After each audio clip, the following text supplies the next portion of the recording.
YCP కీలక నాయకుడు, గత ప్రభుత్వ సలహాదారులు సజ్జల రామకృష్ణారెడ్డి సంగతి తేల్చేందుకు సర్కారు సిద్ధమైంది. కడప జిల్లా సీకే దిన్నె మండలం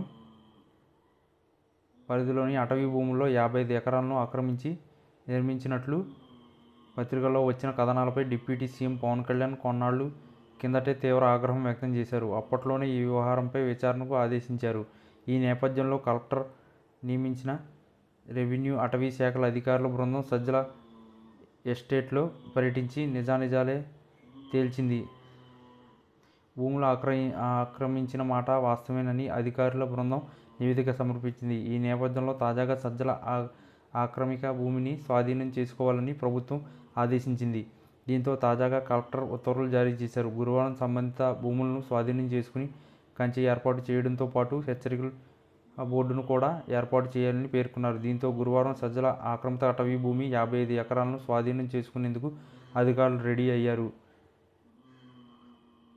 ఇక సజ్జల రామకృష్ణారెడ్డి ఆక్రమణల వ్యవహారం కేవలం సదరు ఆక్రమిక భూములు స్వాధీనం చేసుకోవడమే ఆగబోదని అధికారులు చెబుతున్నారు. దీని వెనుక అప్పట్లో పనిచేసిన అధికారులు సహా అందరిపైన అటవీశాఖ చట్టం ప్రకారం కేసు పెట్టబోతున్నట్లు తెలిపారు. అలానే సజ్జల కుటుంబ సభ్యులపై కూడా కేసులు పెట్టనున్నట్లు చెప్పారు. ఆక్రమిత భూమిలో ఉన్న చెట్టును నరికివేయడం, అటవీ సంపదను నష్టం కలిగించడం పైన పరిహారం వసూలు చేసే అవకాశంతో పాటు కేసు నమోదు చేసి జైలుకు తరలించే అవకాశం కూడా ఉందని పేర్కొన్నారు. దీంతో సజ్జల సంగతి తేలనుంచి అంటున్నారు.